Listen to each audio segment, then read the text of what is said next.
Pues retomamos. Nada, bienvenidos de nuevo a este segundo día de este curso sobre salud mental y cine, novelas y demás. Tengo el placer y tengo la enorme suerte de poder compartir hoy esta mesa con nuestro amigo José Luis López Linares. José Luis, hace ya más de un año, con esta interrupción de la pandemia que nos ha vuelto a todos un poco del revés, nos conocimos, ¿no? Y surgió esta idea de hacer algo juntos, que es el motivo un poco que nos trae hoy a compartirlo con vosotros, ¿no? Algo que, aprovechando el arte y el buen hacer de José Luis, pudiera ayudarnos a materializar en una pieza documental una visión diferente sobre las personas con problemas de salud mental. Bueno, antes de entrar en materia me gustaría presentar a José Luis.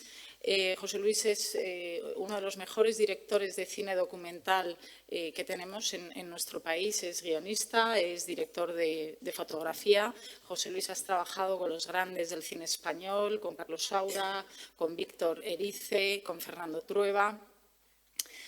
Tiene nada menos que 2 premios Goya. En el 2004 ganaste el Goya al mejor documental con Un instante en la vida ajena. Un instante en la vida ajena, lo repito porque es un documental excepcional, maravilloso, sorprendente, ¿no? Que refleja la vida de una familia, pero sobre todo la vida de una sociedad, la catalana, la vida de un país en el siglo pasado, ¿no? A partir de un material excepcional que os encontrasteis, ¿no?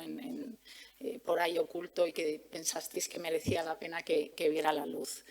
En el 2006 te llevas otro Goya a la mejor dirección de fotografía, en este caso por Iberia. Yo creo que has tenido otras 4 nominaciones más a los premios Goya. ¿Como 10 más? Pues es que ayer en la cena digo, oye, tenéis que actualizar vuestra página web de la productora de López Lee, porque digo, ¿tienes como 15, 20 documentales? Me dice, no, tengo más de 80. Y digo, ¿y por qué no los pones? Y dice, ¿qué rollo? ¿Cómo voy a poner todo lo que he hecho? Bueno, tiene una producción, lleva toda su vida, ¿no? Dedicada a la fotografía, que yo creo que te fascina, y bueno, pues al arte de crear piezas documentales. Una categoría que dentro del mundo del cine que cada vez va tomando más peso, ¿no? Pero que parece que ha costado un poco. Ahora parece que con las plataformas, que algunas veces no ayudan demasiado al cine, en otras ocasiones pues son una oportunidad para poder llevar obras de este tipo, ¿no? Yo diría que en esas más de 80 piezas en las que has trabajado, yo diría, José Luis, que todas las obras que he visto tuyas tienen en común una sensibilidad exquisita, un cuidado, un tacto. Da igual que hables del aceite de oliva, da igual que cuentes la historia del teatro real, que cuentes la historia de unos cocineros que hacen un equipo y preparan a otro cocinero en un concurso en Francia para ganar uno de los mejores precios de cocina, ¿no? Donde metes la cámara, donde pones la mirada, es de un tacto, de una sensibilidad y yo diría que de un respeto tremendo para el tema que estás haciendo, ¿no? También creo que todas tus piezas tienen 2 denominadores comunes. ¿No se me oye? ¿Mejor así? ¿Sí? ¿No tiene eco? Porque yo me oigo con eco. ¿Me escucháis mejor? Vale. Pues decía de la sensibilidad de José Luis, que da igual que hable de la guerra civil y cualquier trabajo que te encarguen está lleno de una sensibilidad exquisita y de una mirada diferente, ¿no? Tú mismo dices que en la ficción, cuando trabajas en una película de ficción, tú sabes perfectamente lo que va a pasar, ¿no? Hay un guión definido, hay un principio, hay un final, y que, sin embargo, los documentales es una sorpresa. No sabes muy bien, sabes que te interesa, pero no sabes muy bien ni cómo vas a empezar ni cómo vas a acabar, ¿no? Y a lo mejor vas con una idea y de repente te sorprende algo y tiras por ahí, ¿no? Creo que esto es un poco lo que también nos está pasando a nosotros, ¿no? Y que eso quizá es lo enriquecedor, ¿no? de la creación de un documental. Decía además que yo creo que además de esta sensibilidad hay dos protagonistas siempre en tus obras. Uno es el arte. Siempre está presente, ¿no? Si no es a través de la fotografía, es a través de la pintura, siempre hay esa creación artística que haces visible y atraviesa tu obra. Y yo diría que la segunda es la música. Yo, el último documental que he visto tuyo, que habéis estrenado hace poco, que es Formentor, es la historia de un hotel que hay en el norte de la isla de Palma de Mallorca. A mí me encantó, pero pensé, tan importante es lo que cuentas las personas que saben, como la música, ¿no? Yo le hice una fotografía al final en los letreros de los títulos de crédito para ver qué piezas habíais escogido, porque yo creo que lanzan también un mensaje y nos llenan como de mucha emoción, ¿no? A los temas que tocas.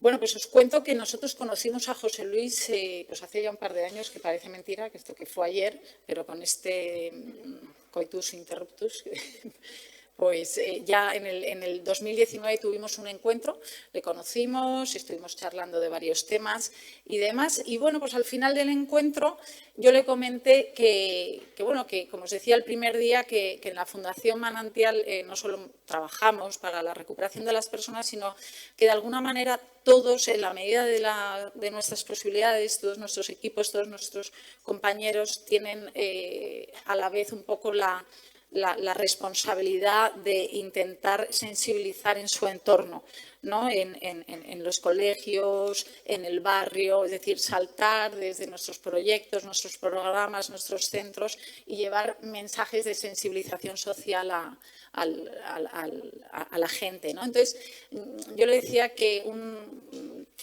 a mí me hubiera encantado y que tenía siempre la idea de hacer un buen documental, sobre todo un documental diferente que abordara el tema de la salud mental, ¿no? Que reflejara las personas con problemas de salud mental.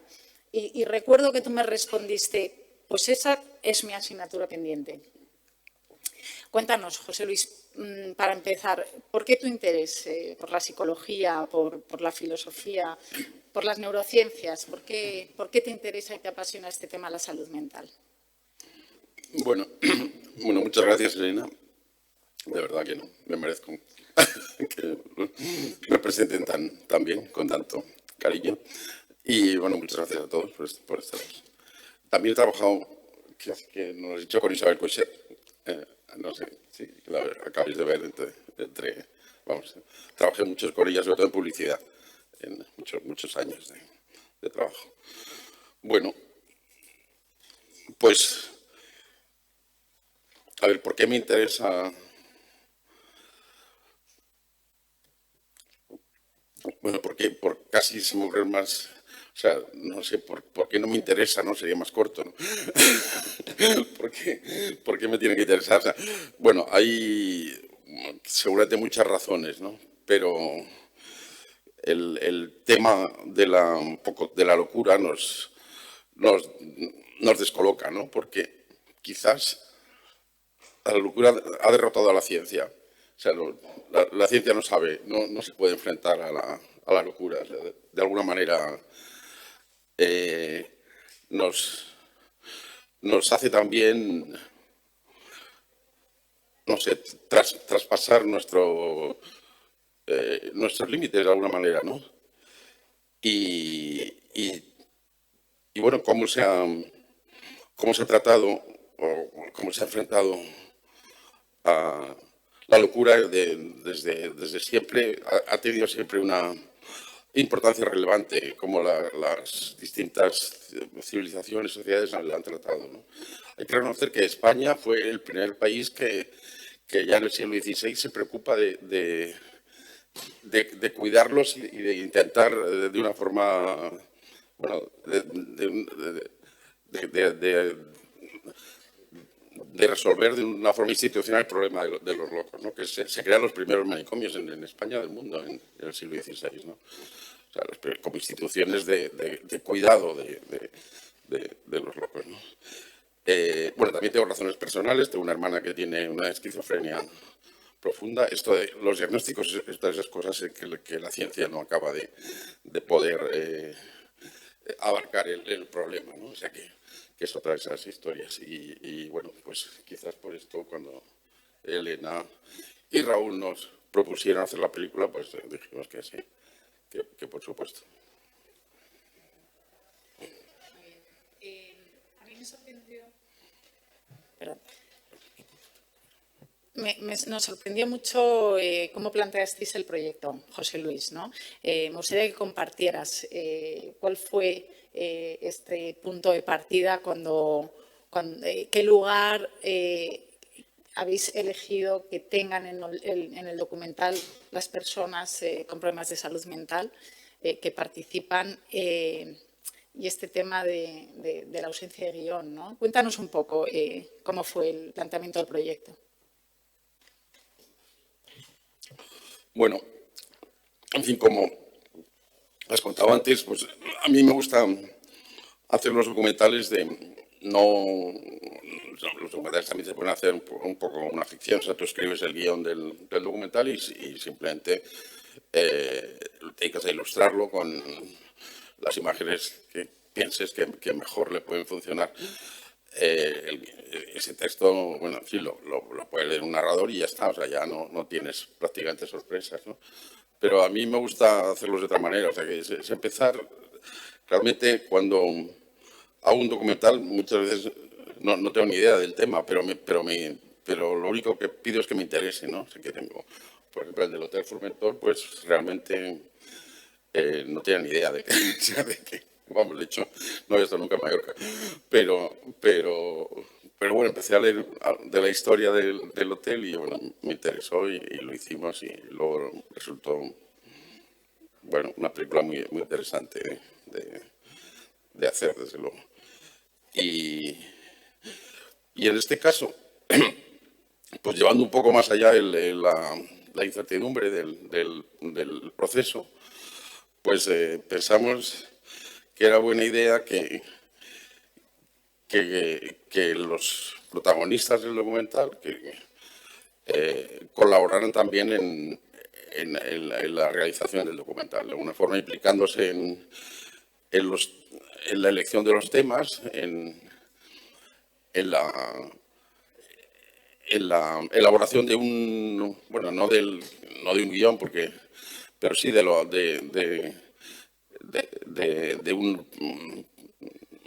un preguión o sea, que dijeran ellos, que propusieran y dijeran los temas de los que querían y cómo la película, por dónde tenía que ir la película. También incluso propusimos que participaran en la elaboración en la cámara o en el rodaje o en la edición del proyecto, ¿no? Entonces, bueno, había algunos que sí se implicaron cada uno de los que, bueno, primero los que querían participar, que fue otra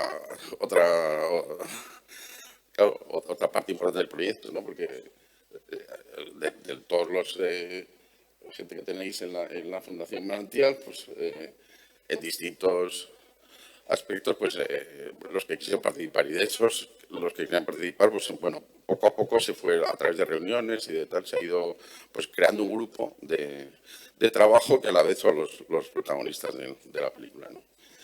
Bueno, de hecho ahora vamos a proyectar bueno, es un anticipo de la película, ¿no? Porque bueno, la película la tuvimos que parar el rodaje el año pasado porque ya las condiciones eran imposibles, de mascarillas, distancia, precauciones y tal, y aquello no podía. Entonces decidimos parar hasta que sea un poco más humano la situación, ¿no? Y lo que hemos traído son 10 minutos de una pequeña presentación de los personajes. Es todavía que es un vídeo sin mucha elaboración. Hemos hecho rápidamente una pequeña presentación de los personajes y bueno, para que veáis un poco de qué va la historia. Bueno, luego cuando eso lo proyectaremos. Pero que me has preguntado, yo no me acuerdo. No, te preguntaba qué lugar, pero yo creo que ya nos has contestado, ¿no? ¿Qué lugar querías que ocuparan las personas con diagnóstico, las personas con problemas de salud mental, ¿no? Que no pretendías que fuera una historia sobre ellas, sino que fueran ellas las que decidieran realmente de qué querían hablar, ¿no? ¿Qué querían contar? ¿Qué querían contar? Y incluso había veces cómo lo querían contar, o sea que no era... Bueno, y en eso, esa es la idea del proyecto y en eso estamos trabajando, ¿no? Un poco de esa manera. Por ejemplo, bueno, hay algún caso estupendo como un chico que hace unas fotos que están muy bien, francamente, y que ha estado colaborando en los rodajes y bueno, y trabajando en la productora y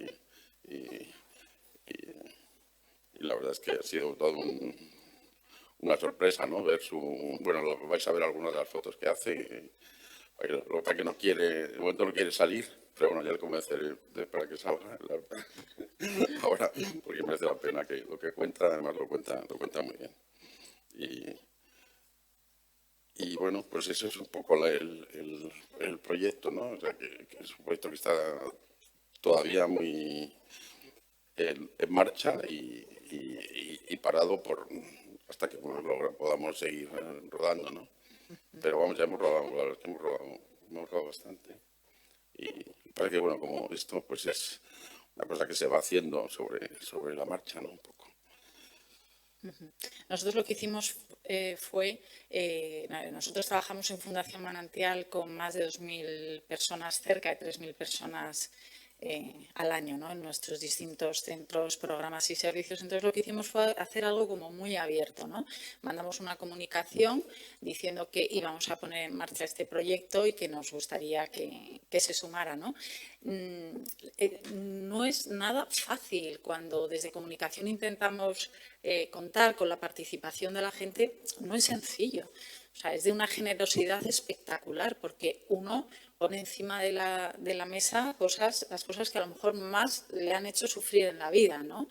Entonces, bueno, siempre nos cuesta un poco, pero verdaderamente no es lo mismo invitar a la gente a un pequeño proyecto que a un proyecto con alguien, bueno, pues de la talla de José Luis y que confiábamos en que verdaderamente iba a trabajar el tema pues con ese nivel de profesionalidad y la verdad es que se sumó bastante gente. Entonces, lo que hicimos fue empezar a montar, nosotros nos entregamos completamente a José Luis y a su equipo y dijimos, mira, aquí lo que tenemos claro es que queremos que el objetivo sea un objetivo de sensibilización social, ¿no? Que sea una mirada diferente y a partir de ahí nos entregamos absolutamente a lo que él dijera, ¿no? Entonces, bueno, en estas primeras reuniones montamos esas mesas creativas para ver los contenidos con ellos y para ver, como ha contado José Luis, de forma muy libre cada uno de qué forma quería participar, qué quería aportar, ¿no? Entonces, había gente que quería aportar su mirada, las ideas, el enfoque. Había gente apasionada con ayudar detrás de la cámara, con la fotografía. Había gente que estaba dispuesta a colaborar con los guiones y gente que quería salir en primera y hablar en primera persona, ¿no? Entonces, bueno, en esta primera fase del documental, esas mesas creativas, nosotros lo que tuvimos sobre todo fue una actitud de escucha, ¿no? De saber qué era lo que querían compartir, ¿no? Y sobre todo que darles a ellos ese empoderamiento del que muchas veces hablamos en salud mental, ¿no? Sois vosotros los que codirigís el proyecto con el equipo experto, ¿no? Bueno, yo creo, José Luis, que lo mejor es que pongamos el vídeo y a partir de ahí pues vamos desgranando y viendo cositas.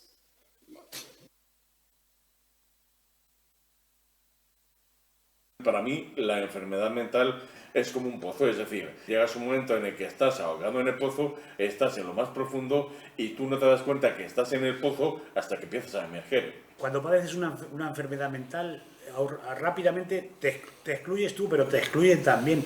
No, te dejan al margen. La dificultad del acceso al empleo, el estigma, la vulneración de derechos humanos. La cuestión es que para emerger tienes que tener algo o alguien que te haga subir a la parte de arriba del pozo. En general, el agricultor suele hacer las cosas como las hacía su padre, y su padre como las hacía su abuelo. La tradición es importante en el campo para no equivocarse, para no pasar hambre.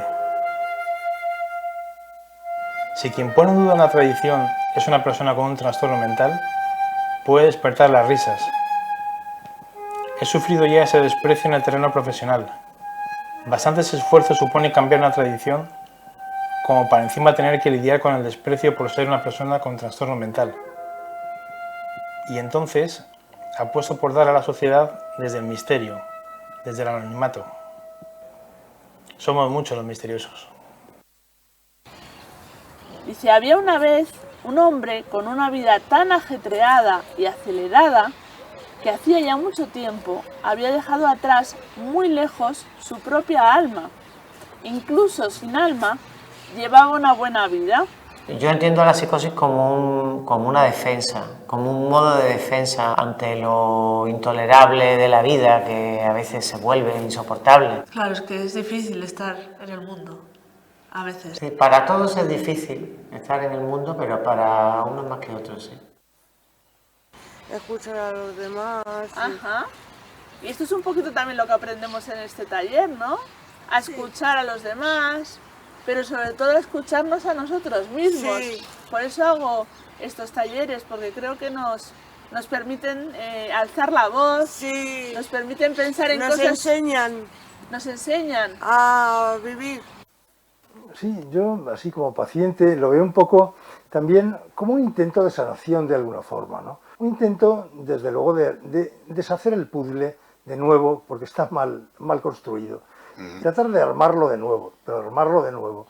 De alguna forma, superando los condicionamientos y las trabas sociales que existen. ¿Tú también tienes enfermedad de salud mental? Sí. ¿Y cuánto tiempo hace que te la diagnosticaron? Pues hace en 2000. Me pincharon y digo, me estoy mareando.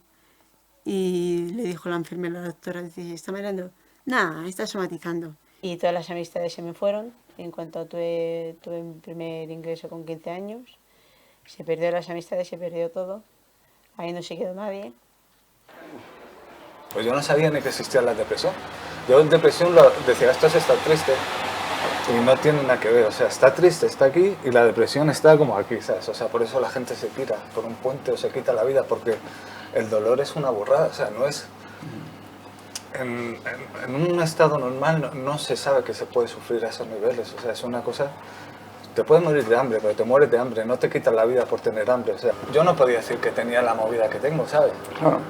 Porque, o sea, ya te costaba encontrar trabajo. Claro. Para decir que tienes esto, o sea, ya te crucifican, toda la peña empieza a rajar y, o sea, han rajado. Sí, te ponen la X y se acabó. Es un miedo general, es una inseguridad. Sentirme muy alejado de todo. Era como si me hubiera muerto y la vida hubiera seguido y yo me hubiera quedado un poco al margen.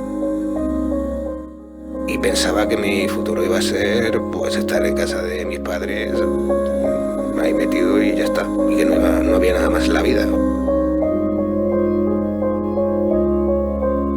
Una paciente tenía una cámara digital, me la dejó y estuve haciendo fotos y el funcionamiento de la cámara digital es algo que me llamó atención y me compré una cámara y me encontré cierto placer en la fotografía, que es lo que me lleva a estudiar el ciclo formativo.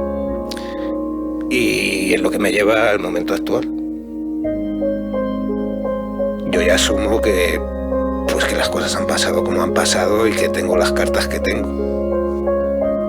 Voy a intentar jugar lo mejor que pueda con esas cartas. ha sido como si una ventana se hubiese abierto y poder contar cosas que no he contado en mi vida, porque me las callaba. Pero gracias a la radio, ya te digo, ha sido una ventana para mí, y si puedo seguir haciéndola, mientras que pueda seguir haciéndola, seguiré haciendo radio. Eso está muy bien.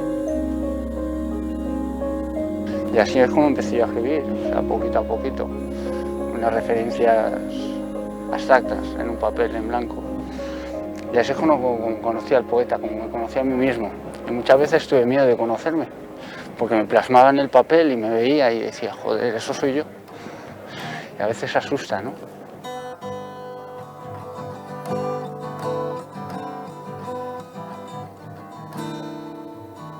Soy ese alguien de quienes las lenguas hablan, engaño similar al de mi realidad. Pero ¿es tal quien soy?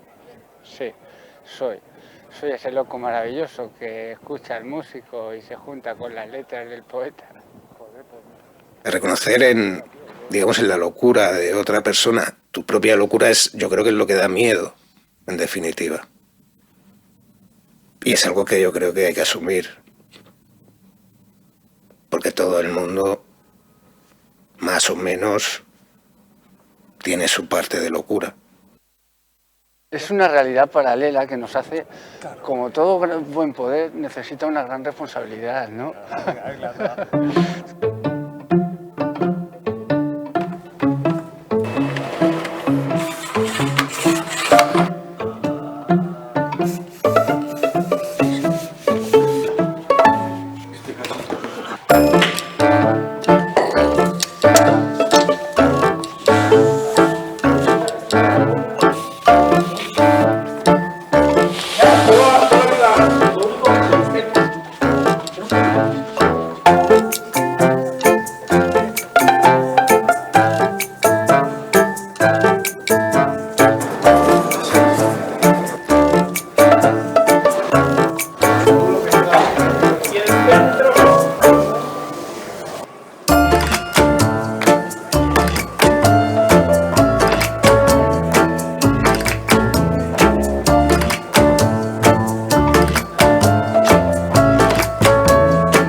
Para mí, la enfermedad mental es como un pozo, es decir, llegas a un momento en el que estás ahogado en el pozo.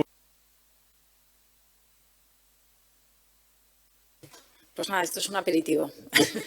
Como os hemos comentado, bueno, hemos interrumpido las grabaciones y hasta que podamos recuperar las caras de la gente, ¿no? No queríamos mascarillas, queríamos que este documental fuera temporal y, bueno, pues yo creo que después de verano, si Dios quiere, podemos ir poco a poco avanzando en el proyecto, ¿no? Pero ya yo creo que nos da muchas pistas de por dónde vamos, ¿no?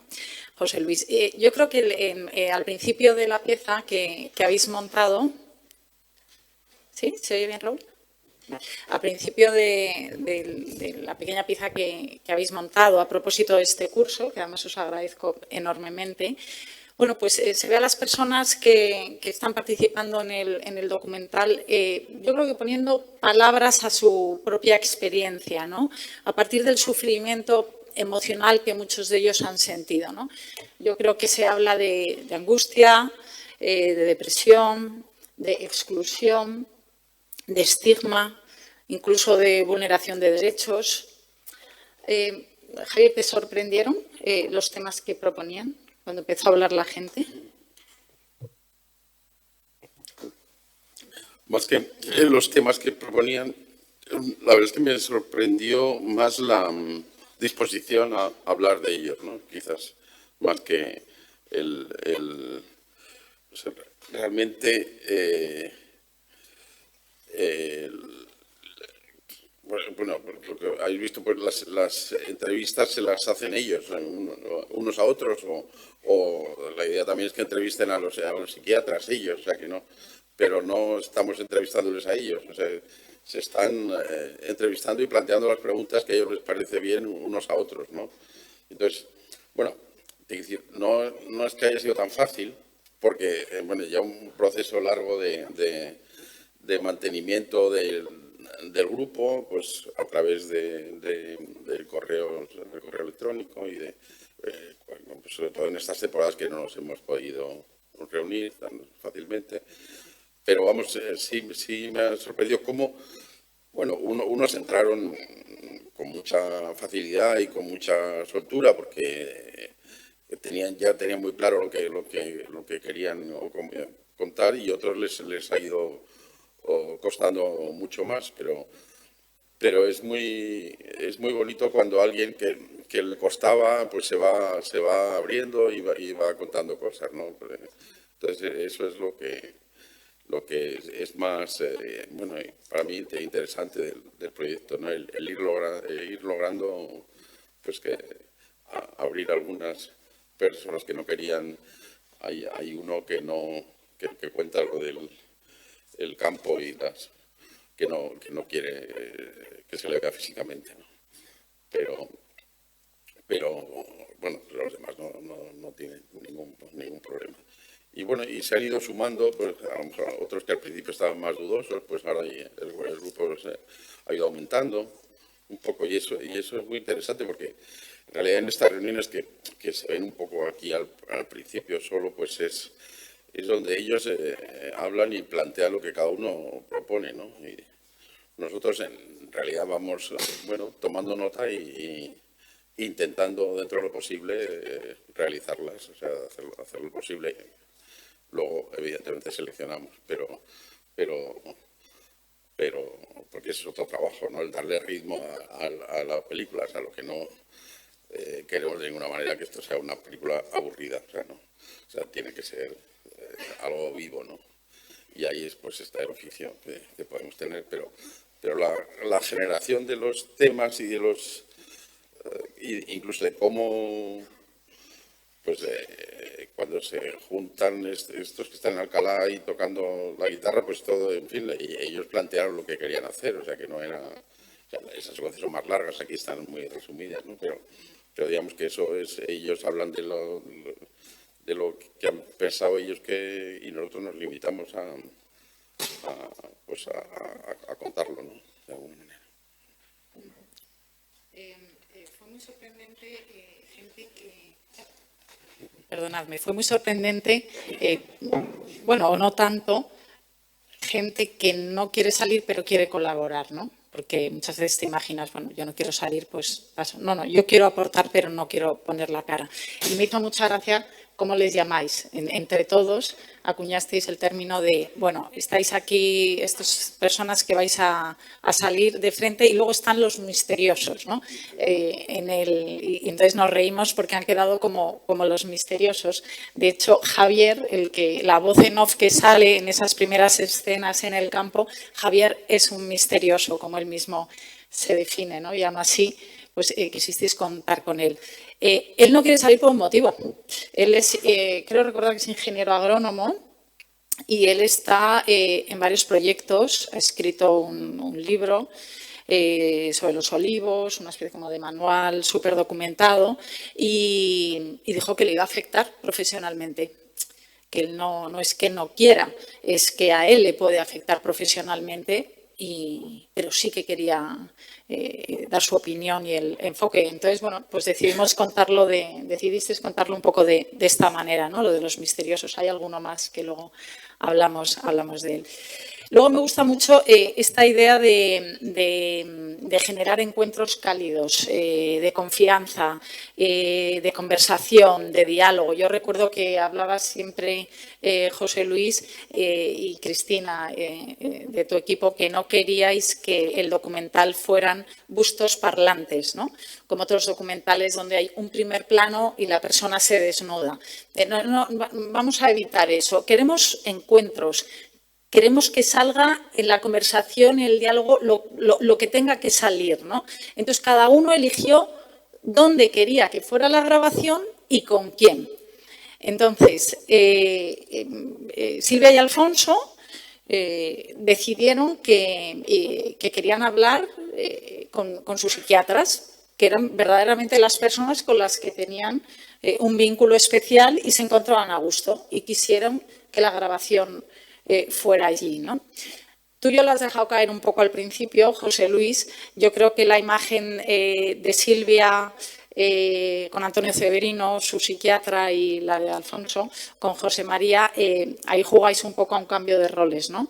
Al encuentro del paciente con su psiquiatra, que no es el habitual, ¿no? Donde el psiquiatra pregunta y escucha. ¿Qué intención querías reflejar en estos encuentros? No queremos, bueno, está todavía por rodar, pero queríamos eso, que fuera el paciente el que interrogara al psiquiatra, ¿no? O sea, al revés de lo que pasa normalmente, que vas al psiquiatra y te hace preguntas. Entonces, queríamos darle un poco la vuelta. Todavía no lo hemos, bueno, hay un intento ahí, pero no está por hacer todavía eso, por rodar, pero vamos. Era una de las ideas que a mí más me apetecían, enfrentarnos a los psiquiatras, a la ciencia, ¿no? O sea, que como desde... a ver qué pasa. Eso me apetece mucho, pero no hemos podido todavía profundizar en el tema. Pero ese cambio de roles está ahí, ¿no? Además me gusta mucho porque el paciente tiene su teoría sobre lo que le ha pasado, ¿no? Me gusta mucho Alfonso, ¿no? Cuando habla de ese puzzle donde las piezas no encajan y que hay que desarmar el puzzle, hablando de la psicosis, ¿no? Para que esas piezas vuelvan a encajar, pero sin los condicionantes sociales. A mí me parece que esa definición de la psicosis es magnífica, ¿no?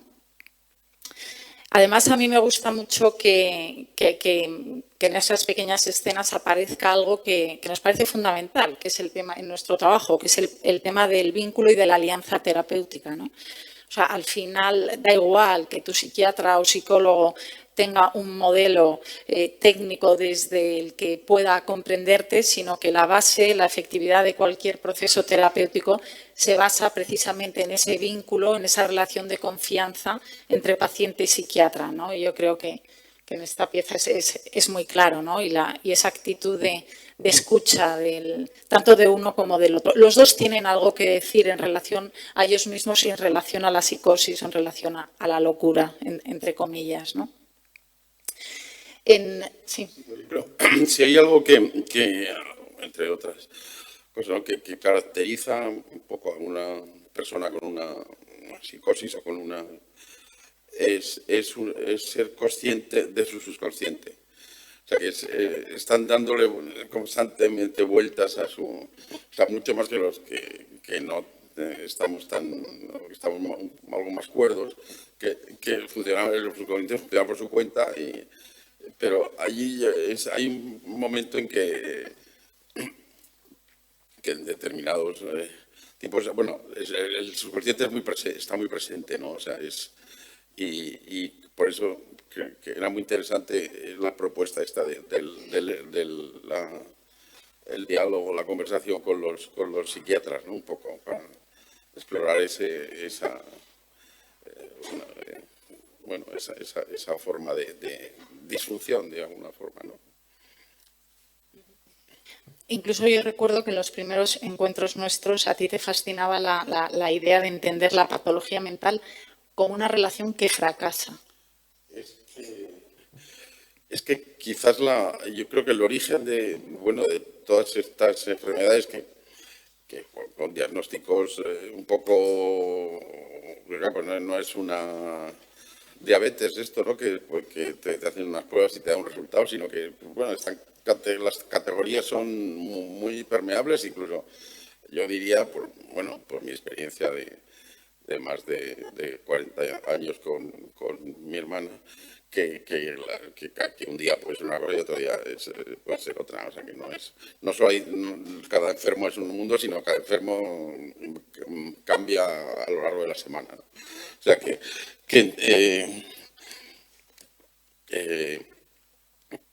perdona, que me he ido con... mi hermano. La relación, sí. O sea, que hay una... Que es que la base quizás de todas estas enfermedades es la incapacidad o dificultad para relacionarse con los demás de alguna forma. Hay un psiquiatra francés, Goumedian, que ha hablado de la teoría del tercer cerebro, ¿no? Los cerebros, uno de las emociones y el de la razón de alguna forma. Y había otro, según él, habría otro tercer cerebro que es el de la relación. O sea, en las relaciones humanas es fundamental el deseo. El deseo no entendido como lo entendieron los románticos, algo que surge de uno mismo y que es... O sea, el deseo fundamentalmente entre los seres humanos es el deseo de lo que hace el otro o de lo que desea el otro. O sea, de lo que seamos. O sea, aprendemos por imitación, pero también en nuestras relaciones está de una forma implicada totalmente el deseo. Cuando hay conflictos, es porque uno desea lo que tiene tu vecino o tu amigo o tu pareja o lo que sea, ¿no? Entonces, manejar eso, ahí es donde empiezan las dificultades para manejar esas relaciones donde estas enfermedades se manifiestan y son, de alguna manera, incapaces de manejar con cierta soltura más. Claro, todo esto es gradual, o sea que se puede estar, hay muchos grados y la diferencia no son nunca absolutas, ¿no? sino graduales. Entonces, quizás ahí en esa dificultad en relacionarse es donde está la raíz de las incapacidades, lo que llamamos mentales, ¿no? Ahí y por eso, claro, la ayuda a que se relacionen es fundamental y también lo más difícil de conseguir. O sea que, bueno, eso es lo que a mí me parece que es interesante, ¿no? que querría poner de manifiesto en la película. O sea que... Para nosotros en nuestro trabajo diario también es importantísimo, ¿no? Generar oportunidades para hacer relaciones significativas, ¿no? Es básico dentro de los procesos de recuperación. Bueno, luego sale Javier. Javier participa muchísimo, es muy productivo, ¿no? Está permanentemente haciendo propuestas, contándonos cosas por correo.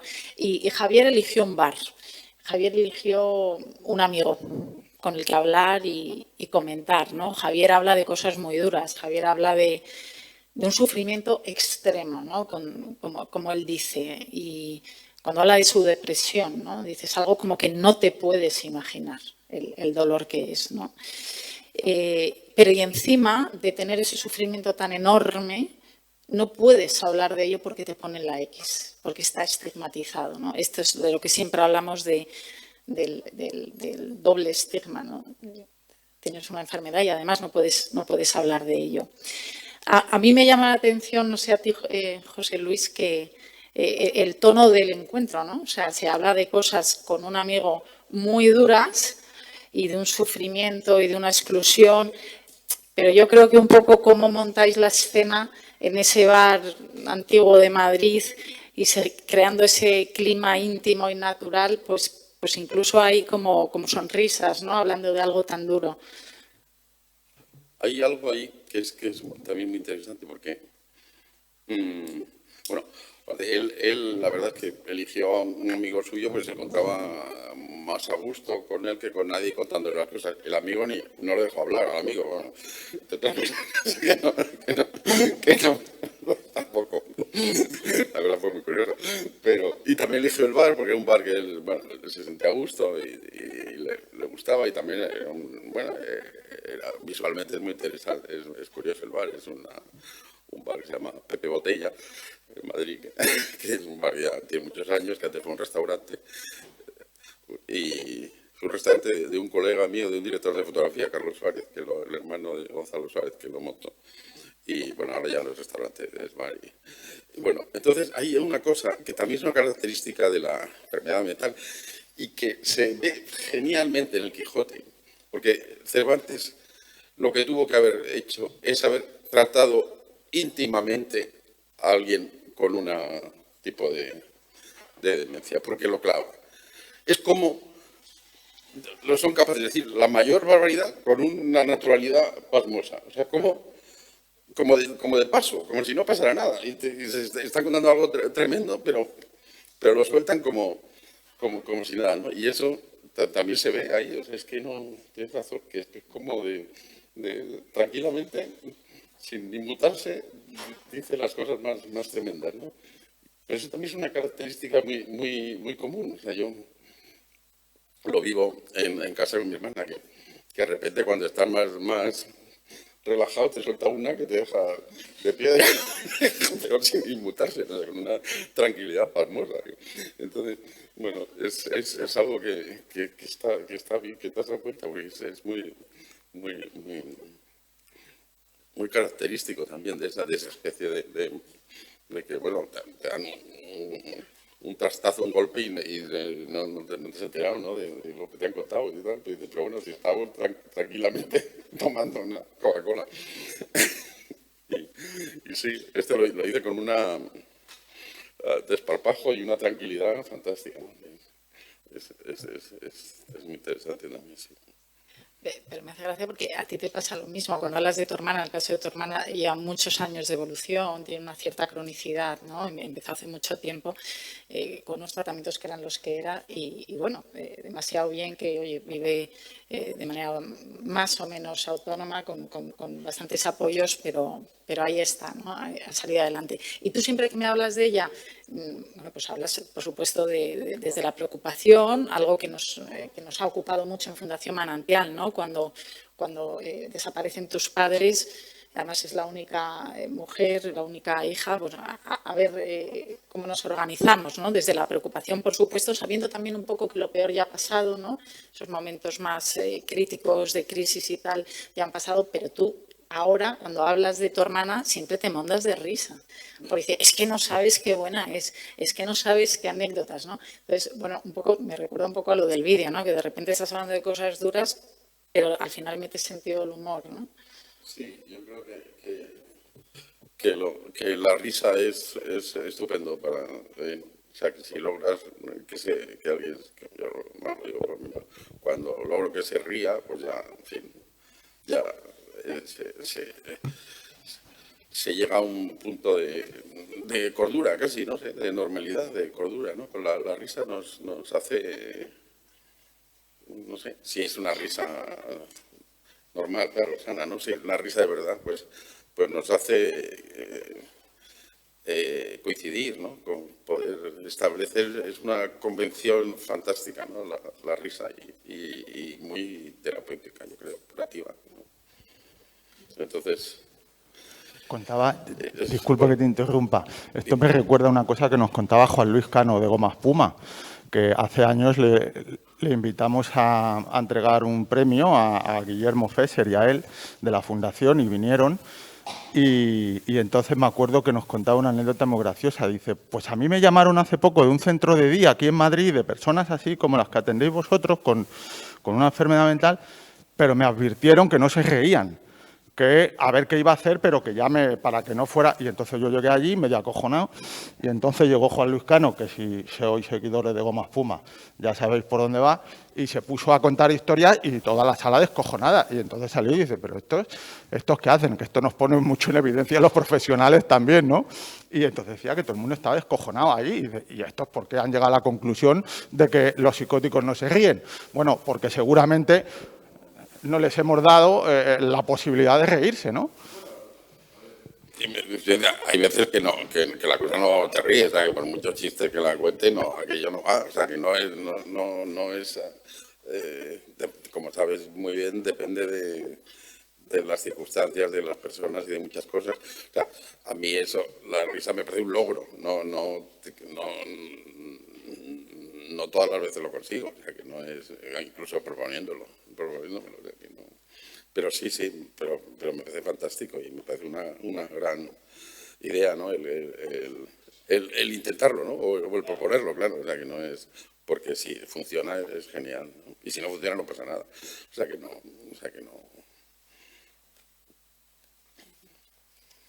Decías además que Javier que eligió a un amigo que no abrió el pico, porque no le... Que decías además que Javier que eligió el bar y un amigo pero que no abrió el pico. El amigo porque no le dejó, ¿no? Digo, pero demasiado, que es lo que hace un amigo, que es aguantarnos, escucharnos, ¿no? Sí.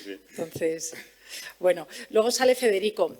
Me apetece mucho que cuentes a las personas que nos acompañáis y los que estáis por streaming la experiencia vuestra con Federico. Federico es una persona que también sale la voz en off al final, que está siendo una pieza súper importante en el proyecto. Cuéntanos un poco desde que le conocéis y qué lugar tiene en el proyecto y sobre todo me interesa, José Luis, de qué manera os está ayudando también a comprender, ¿no?, este tema de la salud mental, no tanto poniendo la cámara, sino trabajando en el mismo nivel, ¿no?, dentro de vuestro equipo.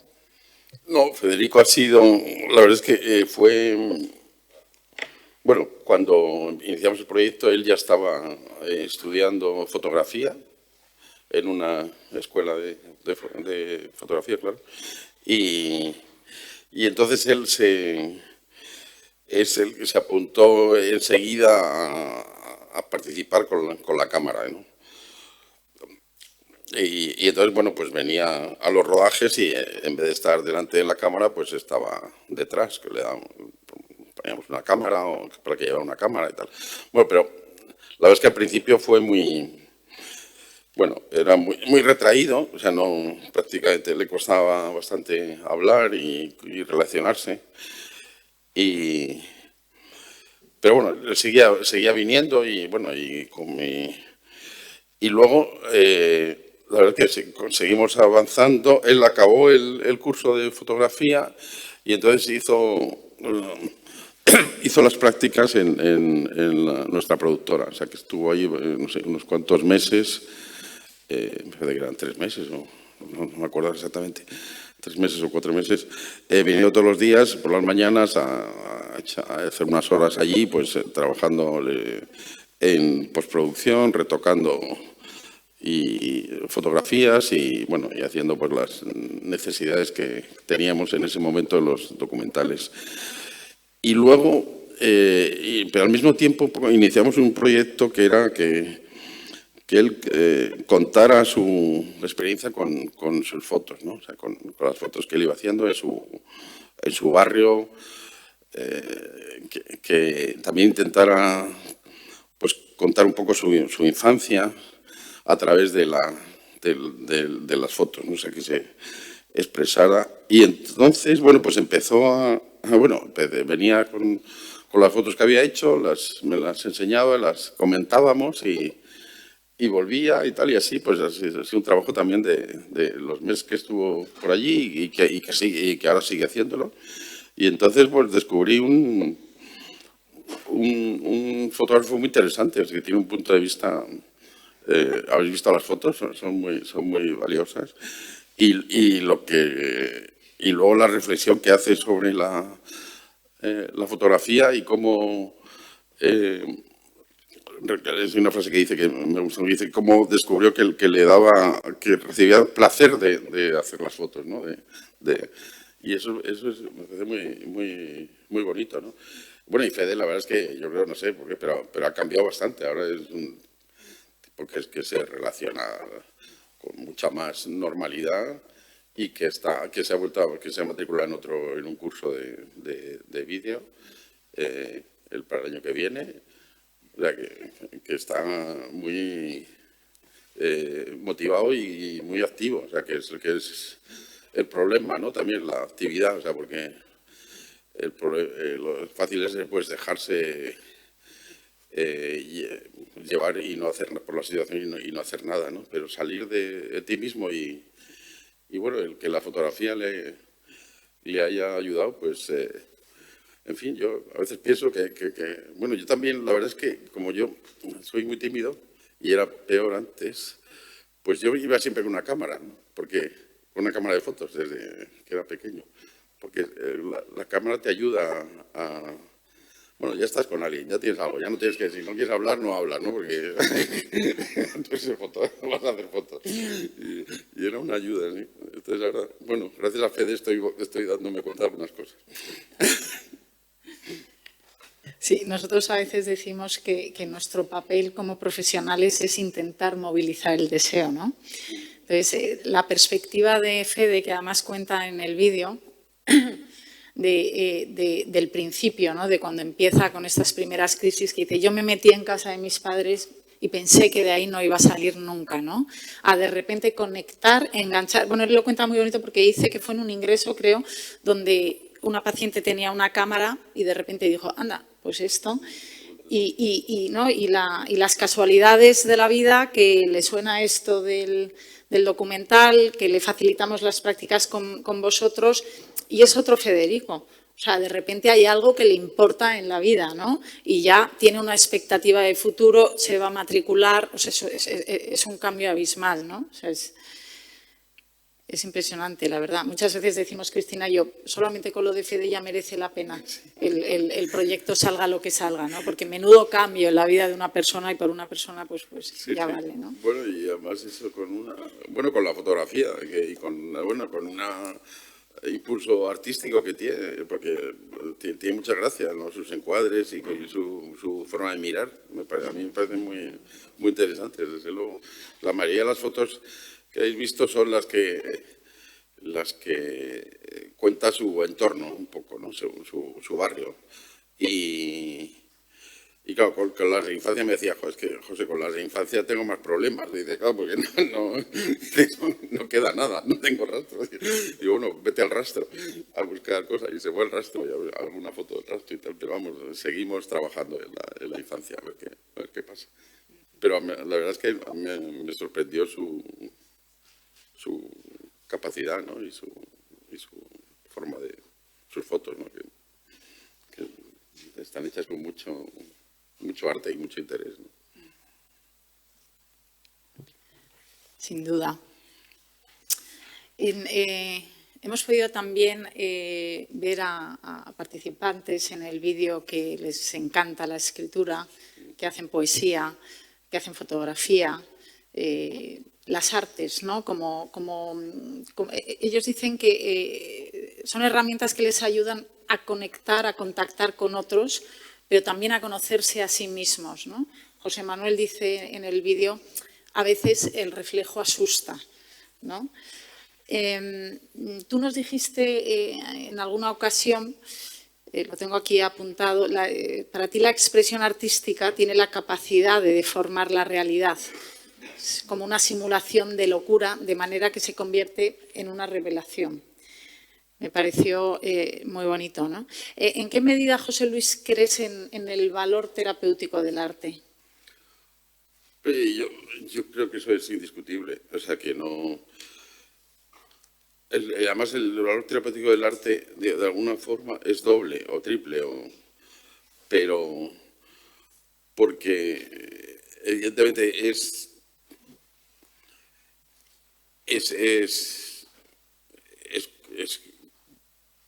curativo o en muchos sentidos para el receptor, o sea, y también para el autor, o sea que en ese sentido el arte es una doble función, o sea, porque el artista o el ejecutor de la obra, ya sea, no sé, literaria o pictórica, pues es por supuesto, crear siempre es una liberación. La escritura es una forma, quizás la mejor, no sé, de comprenderte, ¿no? a ti mismo y el mundo. Y eso, si ayudas a los lectores a comprenderlo, pues es evidentemente bueno. Si necesitas en cualquier, digo, es terapéutico para los cuerdos. Si tienes una cierta insuficiencia tal, pues es quizás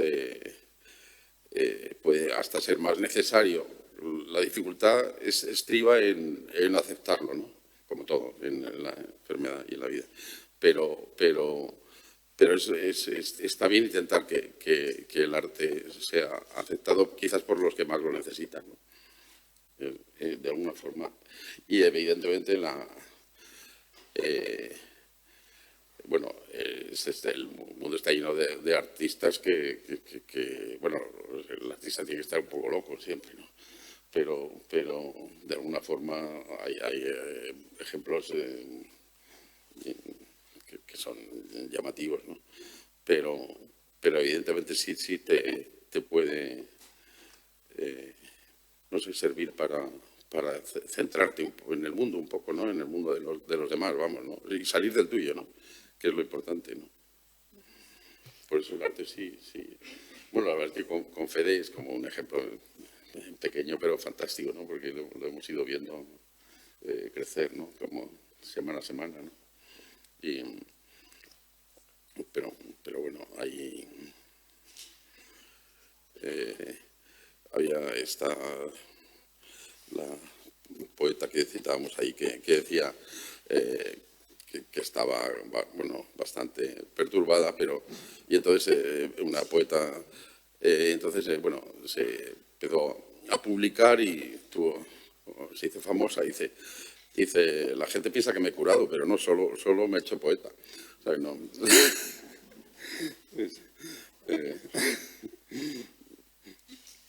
Bueno, José Luis, si te parece, abrimos un poco el diálogo con el público.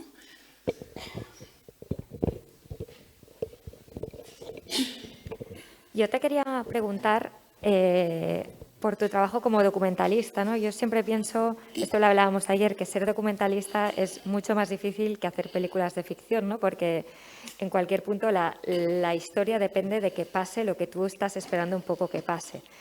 Entonces, te quería preguntar si hay alguna historia que tú querías contar y no has podido contar, ¿no? Que te has ido a un sitio para contar tal cosa y no ha ocurrido como tú creías que iba a ocurrir y no has podido contarla. Pues, bueno, no es más difícil hacer un documental que una película, ¿eh? O sea, no, digamos que no. O sea, que en ese sentido hacer una película de ficción... No, pero digo en cuanto al guión, que tú cuando bueno, en cuanto al guión, sí. Bueno, tú tienes más una difícil. Historia y la realidad va por su lado. Claro, me refiero a ya, esto, que eso no la puedes sí, controlar. sí, Me refiero a no esto. la puedes controlar. Pues alguna película que no haya podido hacer.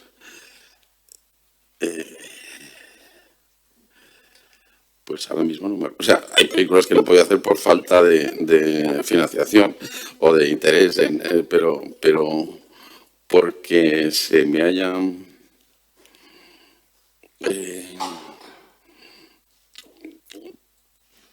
porque yo creo que no. O sea, no me acuerdo, no sé. Pero... Bueno, buena señal, ¿no? También.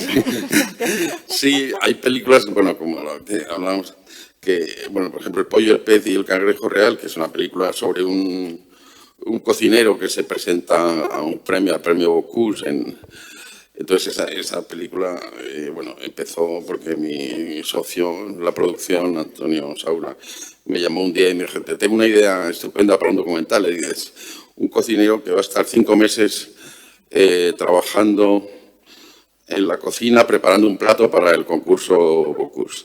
Digo, Antonio, hombre, pero 5 meses en una cocina preparando un plato no va a ser muy... La emoción puede ser que, en fin, que un día se le... En fin, no... Y, bueno, siguió insistiendo y ya me medio convenció. Y entonces rodamos el primer día, bueno, vamos a rodar un poco de prueba, yo tampoco estaba 100%.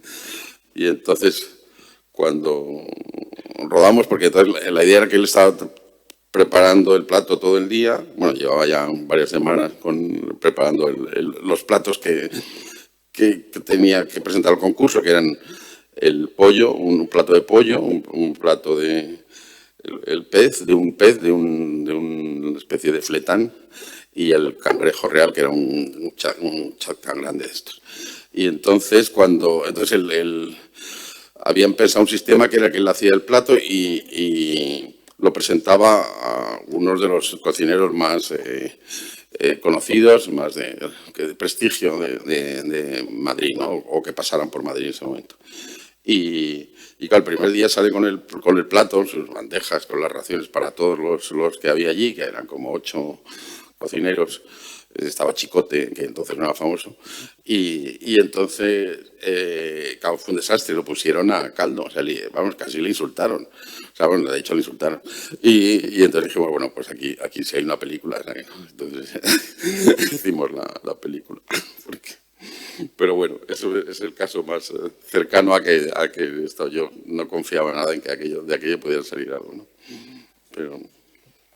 Ahí, como contabas ayer, fue cuando te empezó a interesar el tema, porque en ese momento, ahora la cocina está en auge, ¿no? Está de moda. En ese momento no había ningunos documentales sobre cocina. Entonces, cuando esa riqueza de los documentales que de repente empezaron a insultar, pero esto es una mierda de plato, esto te dice, uy, aquí sí que hay material para hacer un documental, ¿no? Eso se puso a cosa más interesante. Todos los meses de elaboración... Bueno, ya pasaron cosas que nadie puede sospechar que pudieran pasar en una cocina, los ayudantes, en fin, el caos, cambió el sistema y luego el concurso, o sea, y pues ya sí. Y bueno, la verdad es que la suerte es que también el cocinero Jesús Almagro era un tipo entrañable y maravilloso, y que es un alma así transparente que todo lo que piensa se le ve y le quieres, ¿no? En la película, y te importa lo que le pase, ¿no? Que es lo fundamental. ¿Queréis comentar algo más, o las personas que nos están escuchando en streaming tienen alguna pregunta, Raúl?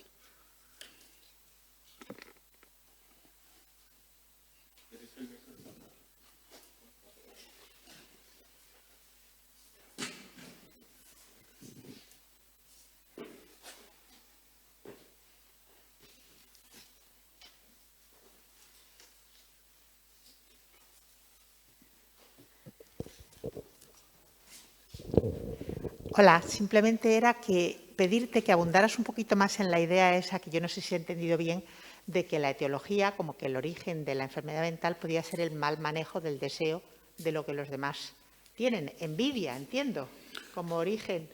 No sé si lo he entendido bien, quería que abundaras en esa idea. Sí, o sea, la envidia es una consecuencia, digamos, La causa.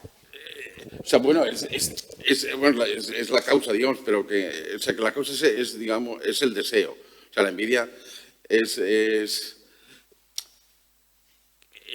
una parte, o sea, el deseo de imitar puede ser bueno. O sea, también somos lo que somos porque imitamos, por lo bueno que imitamos. No es solo una parte negativa. O sea, digamos que la envidia sería la parte negativa o sea, el deseo ido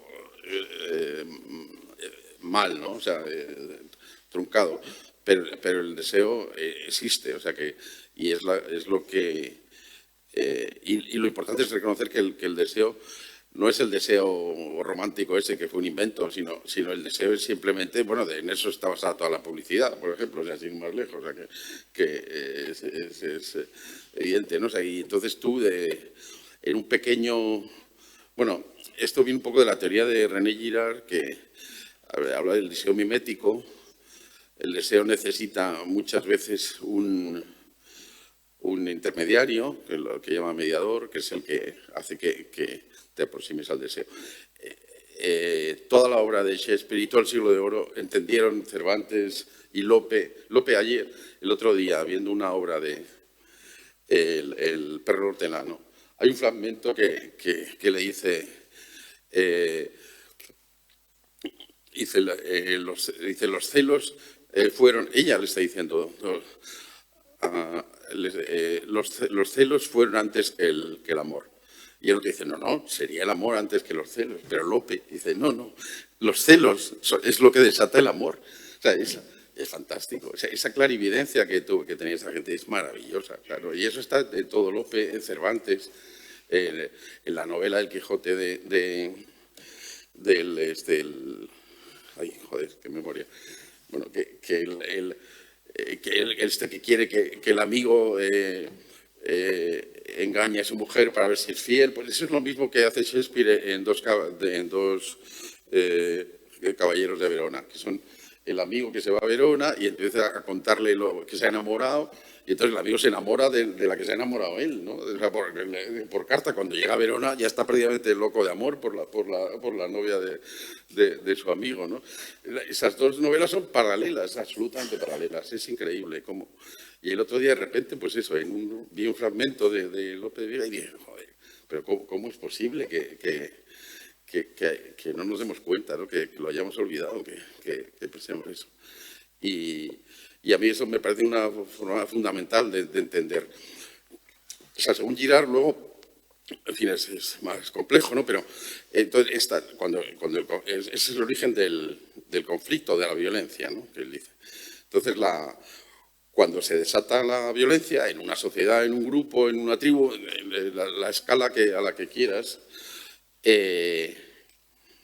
entonces la solución es buscar un culpable.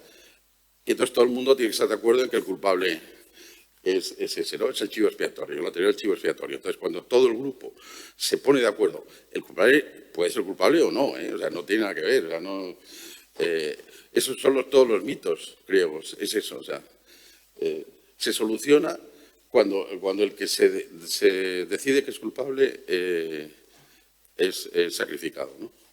Y entonces, eso se puede reducir es como fractal, o sea, se puede hacer entre una.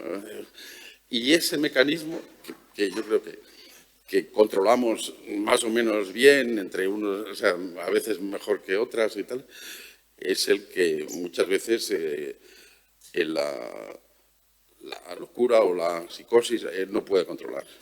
Es el que no puede dar unas respuestas más o menos civilizadas, ¿no? O sea, hay una idea ahí. Y para mí eso me parece que en un caso pequeño como el que yo, llevo observando, pero lo veo todo cuando entra en una crisis tiene que buscar un culpable. Y entonces busca entre su entorno, que somos 5, ¿no? O 6, que estemos de acuerdo en que, oye, que mi hermano se ha portado fatal, y entonces nos llama a todos y entonces tiene que buscar un acuerdo en que Javi es un canalla, se ha portado fatal y tal. Entonces ya se tranquiliza, ¿no? Me parece fascinante en el mundo pequeño de esto, la reproducción del esquema de girardiano. Y bueno, pues eso. Nos pregunta Bárbara, te pregunta más. A ser más preciso. Ay, se me ha ido la pregunta ahora. Bueno, creo que decía algo así como que ¿con qué intención haces esto del cambio de roles en el documental? Si era con una intención cómica, si una intención... O sea, que si hay algo de responsabilidad social detrás. En el cambio de roles que haces, de que el paciente se ponga en el lugar del terapeuta. Pues no, con una intención, no sé, con una, hombre, de descubrir qué pasa, ¿no? O sea, es un poco, pues simplemente es un poco ver qué pasa, no sé lo que va a pasar. O sea pero eso es lo bueno, ¿no? O sea, que te quiero decir, o sea, que a mí me gustan los documentales, como comentaba antes con Laura, ¿no? Porque no sé lo que va a pasar. Entonces, planteo situaciones que me parecen interesantes y que creo que, pues a lo mejor resulta que no es interesante, pero claro, no le pregunta nada, o sea, que yo no lo sé, o está tan... Pero en principio me parecía una idea que me apetece Bueno, a ver, miento un poco, pues también tengo cierta experiencia, porque las sesiones del psiquiatra con mi hermana también son muy enriquecedoras en ese aspecto. O sea, las cosas que le dice al psiquiatra, eso sí que era una comedia, a veces, o sea, que tengo un poco de... Pero bueno, cada caso es distinto, o sea, que evidentemente no puedo pensar que todos van a reaccionar igual, o sea, que cada uno... Cada persona y cada psiquiatra también es distinto y cada paciente pues mucho más de otros, o sea que no sé qué es lo que puede pasar, pero me parece interesante porque bueno, lo practicamos un poco ahí relajadamente en las consultas, ¿no? Y bueno, y además con esa, como lo habíamos dicho antes, esa facilidad para decir la mayor burrada sin inmutarse, pues bueno, la verdad es que es un entorno. Hay un documental, es que no recuerdo el título, pero seguro que alguien me va a ayudar a recordarlo, que os recomiendo, eso que decías tú ayer de qué documental merece la pena. Hay un documental que protagoniza Rufus May, que Rufus May es un bueno, ahora es psicólogo en el Reino Unido, él es activista de la salud mental, él es una persona que oía y oye voces. Nosotros le trajimos a la Fundación hace muchos años, fue un cambio el que nos provocó Rufus, porque él nos enseñó de verdad a dialogar y a relacionarnos con personas que oyen voces. Y tiene un documental que no recuerdo el título, seguro que alguien ahí en el chat me ayuda, que es maravilloso, y entonces una de las escenas es que el director organiza un encuentro entre pacientes, entre profesionales de la salud mental y lo graba. Y Rufus May va allí como psicólogo. Y entonces hay un psiquiatra que empieza a hablar y cuenta bueno, pues su visión de la psiquiatría, del trato a los pacientes. Y entonces hay un momento que Rufus May se levanta indignado y le recuerda que él había sido psiquiatra suyo y que eso que estaba diciendo era mentira. Y se montó un jaleo allí de la hostia. Y claro, el director se estaba frotando las manos. Entonces, en ese encuentro de que no sabes qué va a pasar, el psiquiatra se sorprendió y entonces Rufus se levantó y dijo, usted no se acuerda, pero yo he sido paciente suyo. Y usted lo que está diciendo, y entonces le rebate todo lo que está diciendo Rufus. Mira, me ponen los pelos de punta, porque es ese encuentro un encuentro genuino, verdadero, que no sabe lo que va a pasar, ¿no? Pues no sé, no he visto el documental, pero me gustaría verlo. El doctor que escucha voces, me dice Bárbara. El doctor que escucha voces, sí. El doctor. Disculpa, el doctor que escucha voces. Es un documental maravilloso donde Rufus May hace, además de sí mismo, es decir, una persona que escucha voces, y es una verdadera maravilla. Y nos pone Tomás el enlace en el chat, con lo cual esto es una maravilla, ¿eh? Cómo estamos interaccionando. Lo único que no sé por qué se me cortan las preguntas ahora. Ah, sí. Dice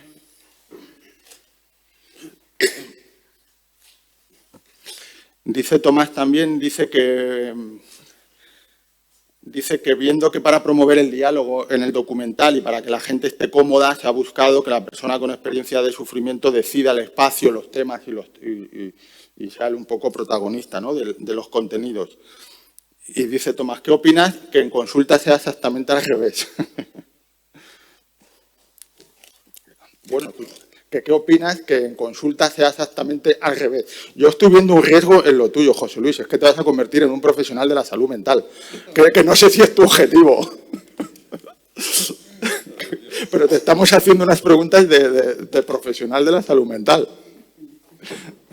Pero no entendí la pregunta. Sí, ¿qué opinas de que ese diálogo que tú pretendes y ese protagonismo que tú intentas dar a las personas con sufrimiento en el documental, justo en la consulta y en general en todo lo que se trata en la atención, en el trato y en las relaciones con las personas con salud mental, es justo al revés? Ellos son los pasivos y son los que reciben y no son los que dan, ¿no? Que es un poco, yo creo, que el posicionamiento ético de tu proyecto, que es lo que a nosotros nos ilusiona, ¿no? Yo me he emocionado viendo el documental, el trocito, se me han saltado las lágrimas y no es una forma de hablar porque además conozco a la gente que sale y sobre todo porque transmites una bueno, que era la intención, que es ese posicionamiento ético desde eso que llaman en literatura el punto de vista, ¿no? O sea, el punto de vista está claro, ¿no? Y en 5 minutos lo hemos visto. Pero es verdad que saliendo de ahí, que es lo interesante, que la relación suele ser al revés, siempre suele ser la persona que tiene sufrimiento psíquico el que no tiene voz, ¿no? El que... Hombre, también hay que tener en cuenta que no es tan fácil. O sea que... perdón, gracias. Perdón. No, digo que hay que tener en cuenta que no es tan fácil. O sea, que esto nos ha costado un esfuerzo. O sea, a toda la fundación y a... O sea, que no es que lo hemos hecho en una semana. O sea, que no es llegar allí y ponerse y, ¿sabes? O sea, que ha sido un trabajo de meses de conseguir que ha habido que vencer muchas resistencias y ganar la confianza de personas que son muy desconfiadas por naturaleza, muchas veces, o sea, que no, por distintas causas, pero que, claro, no sé, ¿sabes? Que no es, sí que me parece fantástico, pero no hay que tener en cuenta que no hemos llegado allí y en un fin de semana hemos conseguido esto, ¿no? ¿Verdad, Elena?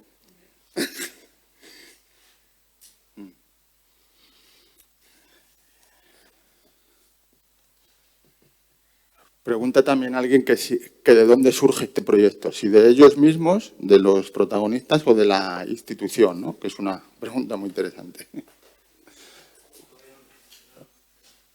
¿Perdón? Vale. La idea de poner en marcha un documental surge de Fundación Manantial.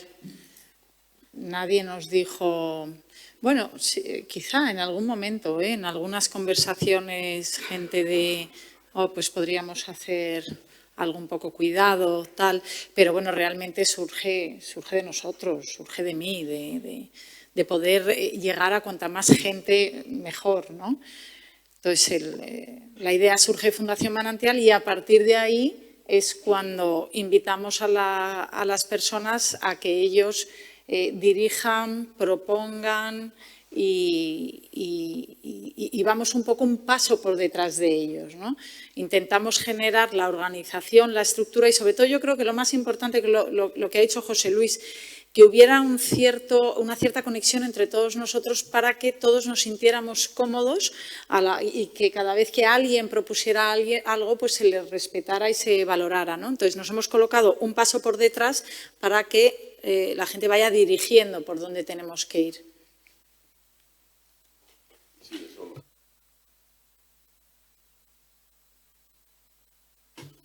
Perdón, joder.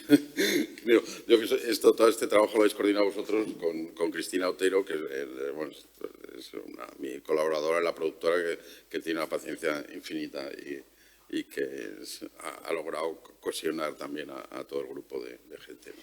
Sí, incluso el tiempo de la pandemia hemos estado en esa rueda de correos donde de repente... Si la parábamos, sí, no iba a ser muy difícil de recuperar. O sea Efectivamente, y la pregunta de repente era, oye, ¿cómo estáis? Hoy es lunes, ¿qué tal habéis pasado el fin de semana? ¿Cómo lleváis la pandemia? ¿No? Eso nos ya han seguido mandando cosas, escritos, y se ha mantenido Sí, incluso cosas inspiradoras. Ella nos pedía muchas veces música, películas, obras de arte, ciudades, cosas que a la gente le inspiraran, ¿no? Para hablar de ello por encima y mantener ese nexo del grupo que es fundamental para el proyecto. Sí, porque si se rompe, luego ya armarlo va a ser muy complicado. Dice Tomás que es muy interesante porque ha respondido precisamente lo que debería ser la labor de la psiquiatría: vencer resistencias y ganarse la confianza. Y dice que no debería ser cosa de un fin de semana porque para la persona es toda su vida, ¿no? Bueno, yo creo que si no tenéis nada más, lo dejamos aquí. ¿Tienes algo tú previsto? No. Yo me gustaría lanzar ahí una última pregunta a José Luis o a quien quiera responder, ¿no? Sobre si verdaderamente pensamos que el cine tiene el suficiente poder para llegar a esa conciencia social y y hacer que algo cambie, que en última instancia es el objetivo de este, ¿no? Tiene el cine realmente el poder para esto. Y necesitamos, además, para comprender el mundo necesitamos a los locos, entre comillas, ¿no? A la gente que vive de manera diferente, ¿no? Que vive la vida de una manera distinta, la ve de manera distinta. Les necesitamos para comprender al mundo. Decía Chesterton que un loco es una mirilla por la que podemos ver más allá de la muerte. Y de alguna forma es cierto, ¿no? Pero el cine, bueno, no sé, yo tampoco confío mucho, pero hago lo que puedo. Hombre, el cine nos ha ido formando y deformando y nos sigue, o sea, y el cine, pues que claro, hay películas que son mejor que nos hicieran y otras que gracias a Dios y a algunos cineastas pues las podemos ver, ¿no? Pero claro, todo esto también es una especie de misterio, porque, no sé, hay las películas que piensas que no se van a ver, luego se ven, luego, o sea, que no, nadie ni siquiera... pero bueno, yo creo que es algo que bueno, yo también el cine, bueno, por lo menos en mi caso, ¿no? El documental tiene un intento de resucitar personas cuando haces algo sobre alguien o ciudades o cosas o situaciones, ¿no? Entonces, y también de fijar, o sea, no me gusta decir que hago las películas para que me gustaría que les gustaran no sé, a gente que también a los muertos, digamos, ¿no? O sea, yo en realidad las películas para que le gustaran a la gente que valoro. Me gustaría que le gustaran a Lope de Vega, a mi madre, ¿sabes? O sea, que no las hago solo para los que van a ir al cine a verlas, sino también pienso en mucha gente que es importante para mí, ¿no? O sea, y luego ya lo que pasa es que no se me escapa. Intentaremos que la película la vea la mayor parte del mundo posible, con nuestros medios, con lo que sea.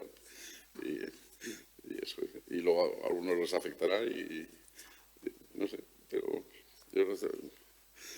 Hay sorpresas, hay películas que hemos hecho que pensábamos que iban a verse mucho y luego no se ha visto nada. Y otras que han sido una sorpresa maravillosa, que han tenido un resultado increíble, pero depende de tantas cosas, ¿no? Pero sí, la pregunta es que, bueno, creo que está bien hacerlo, ¿no? Y que y por lo menos el testimonio de este grupo de gente y del trabajo de Manantial, pues quedará reflejado.